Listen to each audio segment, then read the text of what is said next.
2 years, it is absolutely flown by.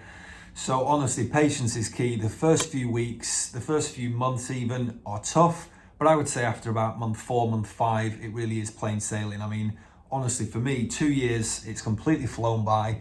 The other day, it was the 2-year anniversary since I went to Istanbul, Turkey. 3,500 grafts, which was 2,300 at the front and 1,200 on my crown. And again, I've realized, from looking at my own videos that I only really talk about the crown in a couple of them because it's the top of my head, I forget, But overall, I'm so pleased that I went ahead and went to Turkey for the surgery. Obviously, if you're watching my videos, chances are you've either had a transplant and you're just kind of comparing, seeing where you're at, or you're looking into getting a transplant and probably in Turkey because I put Turkey in the title of the videos. Now, if you go onto the forums, because forums are a great place to do some research, they don't really talk about Turkey because Turkey, it's seen as being the hair mills where they're seeing different patients every day, multiple patients, and it's the technicians performing the surgery. So obviously, do your research, compare.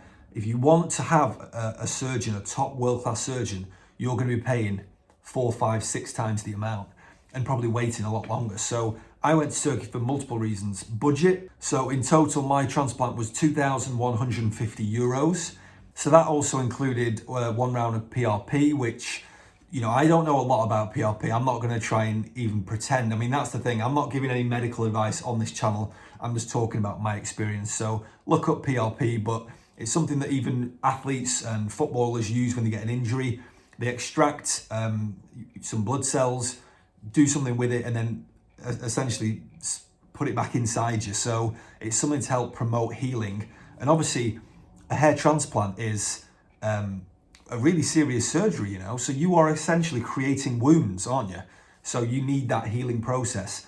And I guess on that topic, we talk about the scars on the donor area, or even the way that your hair takes to the new implanted hairs. I think there's a lot of how you are as a person, your diet, your health, all these different factors come into play. Some people, I think there's a lot of luck involved as well. But yeah, I don't think you can really always compare your results to someone else. So obviously, if you're looking at my results and thinking, great, that's what I want, that's obviously a compliment to me. I've had a lot of nice comments saying that it looks good and stuff. It doesn't necessarily mean you will get the exact same results no matter where you go. So I went to Elite Hair in Turkey, Istanbul, and like I said, the big reason was budget. Now, when I first started receding and looking into transplants, being a British guy in the Northwest, you start looking at British clinics, UK clinics. Being in the Northwest, Manchester, so I went for a consultation, and I think the quote was like £8,000. So you then start thinking, well, what's the alternative? And the alternative is Turkey. You don't really know that there are clinics all over the world. So in Spain, in Belgium, they've got some really good clinics. And if you're comparing it to the UK, then even, Turkey is so much better than the UK. Like, you're paying the prices in the UK, you can actually go to the top clinics in Belgium and Spain.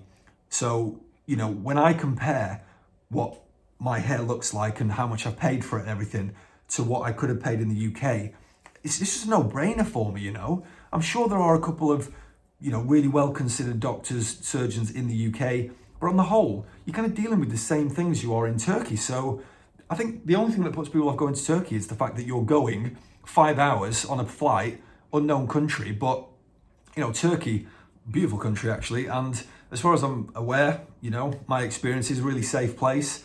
And actually one of the reasons why surgery is so cheap in Turkey, so not just hair transplants, but other types of surgery and teeth stuff as well, is because I recently learned this, that the Turkish government actually pay part of the salary for the staff who works in the clinics because it drives up tourism, So, people get put off Turkey for kind of that reason. For me, it was looking at my finances, it was a no-brainer.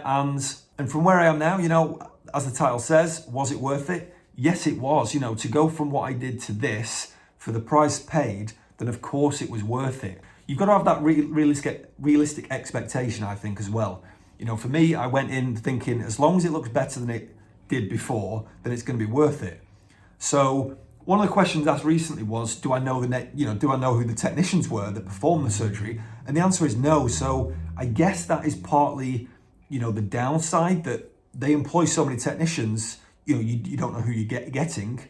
It's kind of a lottery in that sense. But Elite Hair, I recently learned, have massively expanded since I went 2 years ago. Built new clinic where the hotel suites are within the same building. It all looks amazing. HairWolf is someone who logged his transplant, has actually been back for a second surgery, so he needed a lot more grafts than me.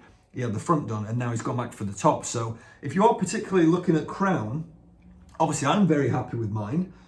HairWolf has recently had it done in the last few weeks, so definitely subscribe to him and see where he's at in probably 5-6 months, and then you can compare. But from my point of view, Elite Hair, the work that's been done on the crown in particular is amazing.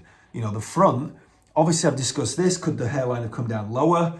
This side there's a few double grafts. This side looks a little bit thinner where you can more grafts could have probably gone.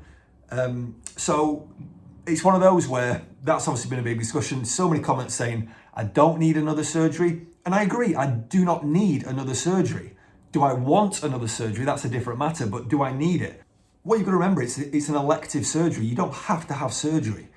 Personally, as I've discussed, I do wish that I'd have started Finasteride prior to surgery. So I only started after surgery and I've been on it ever since. So 2 years on Finasteride, and it's these little tablets, 1 mg. I do take them probably 4 or 5 times a week.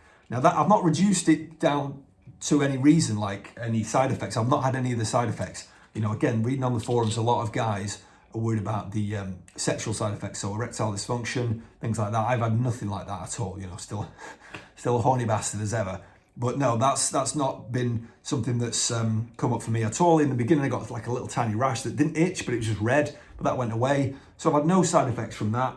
But again, this is medication, so speak to a GP, speak to your doctor before you get it. I get it from an online pharmacy in the UK, and it costs about £120 for a year's supply.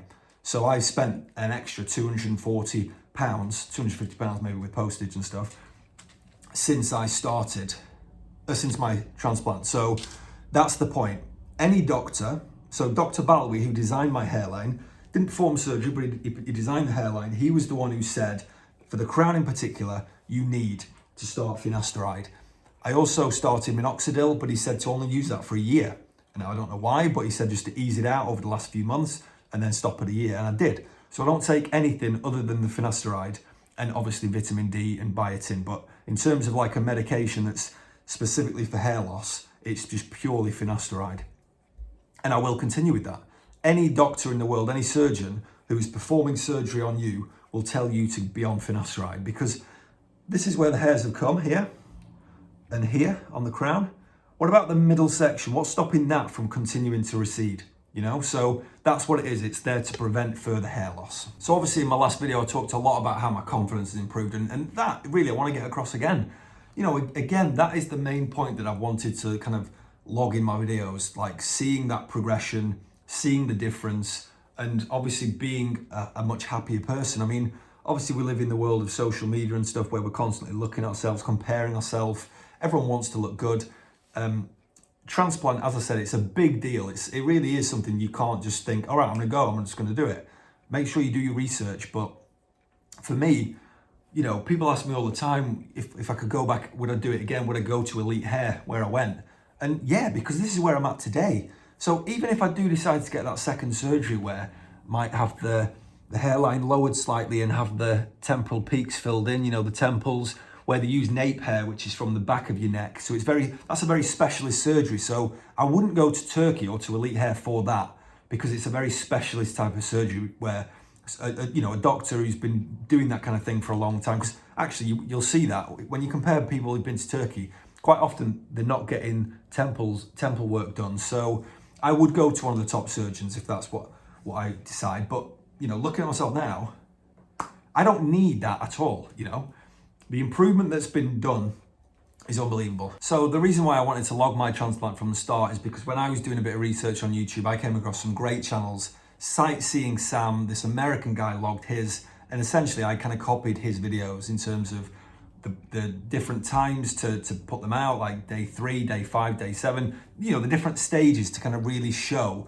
Because that's the point, like if you're going for surgery today, you want to know what it's going to look like in a week, don't you? Because then you can kind of plan, and even if you've not booked anything, you know, you want to try and plan how long off work you might need.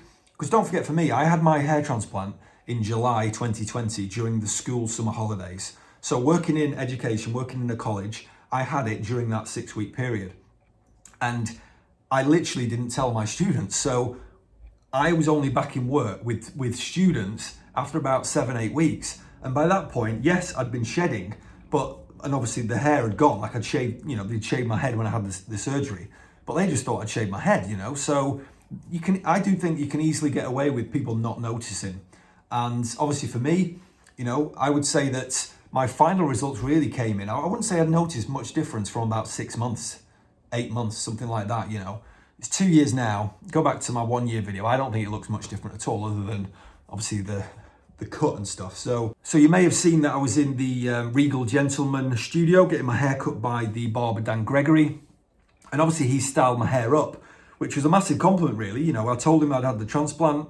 So that video was actually filmed in August 2021, which was about 13 months after surgery. So it took ages for it to come out. That's, you know, they're a proper YouTube channel, have videos in their back catalogue. But yeah, in terms of over these last 11 months, I've continued kind of doing it this way, like I did before that, you know, before a barber has kind of styled it for me. That's all down to laziness, right? So I literally have a shower, towel dry my hair, and just with my fingers kind of, you know, put it into position a little bit. I can't be bothered styling it, using products, all that kind of stuff. So that is the only reason. I mean, I went on a holiday to Mallorca a few weeks ago and was swimming in the sea quite a bit. And obviously the sea is salt water. So, you know, salt water naturally kind of is like a product in your hair, you know, it sticks, it kind of styles it in a particular way. So look at these pictures here, and I think I look really good.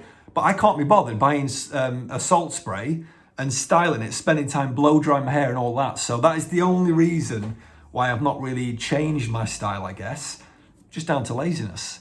Now, obviously, since my first videos, I've grown the beard as well, blends into the kind of the short sides. You know, I do think that has added to my appearance as well. But again, my overall, you know, how I feel much better looking based on my hair, obviously the beard as well, but based on the results of my transplant. So from that point of view, again, the confidence is massive.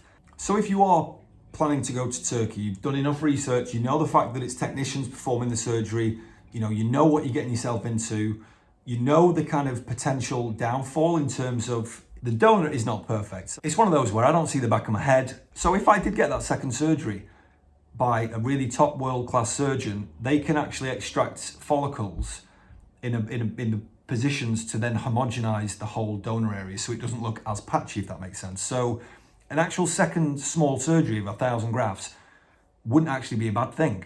And obviously that's where it would go. It'd go at the front. So these kind of temples are quite thin, quite lighter colored hairs. And yeah, every once in a while I just don't like the shape, the way it goes in. So, you know, you lower the hairline slightly and fill in a bit there. I think that could look quite good. So that is something I have been seriously looking at. You know, I think some of the best clinics and surgeons in the world, I saw a list actually, Dr. Couto in Madrid, Dr. Bisanga in Belgium, Dr. Mwamba in Belgium, Dr. De Freitas, I think it is. I think he's in Spain as well. There's a few. So have a look on the forums. These guys are in demand. So you will be on a waiting list of probably 2 years. Obviously, if you're looking at Turkey because that's your budget, then I would recommend Elite Hair based on my experience. So, and Elite Hair actually got in touch with me, and they want me to put a link in the video descriptions, which has like a discount code on it. So if anyone is actually interested, you might as well use that. If anyone is already thinking of going to Elite Hair, obviously again, you know, it's your decision. Do your research. It's who you get the best vibes with. So that's who I got the best vibes with. I'd spoken to one of the Turkish clinic. That was it really, but yeah, I got good advice from Elite Hair, and that's why I went with them. By all means, get that free consultation, and then click the link and you get the discount as well. But completely your call. You've got to have those realistic expectations. You know, plenty of people go out to Turkey. I know some people have had bad results at different clinics, for different reasons. Make sure you are finding some good examples. Hopefully I'm one of them. I like to think this is a really good result. And I like to think I've given a really honest and open account. If anyone has any questions, let me know, and I will look at doing another video in the future.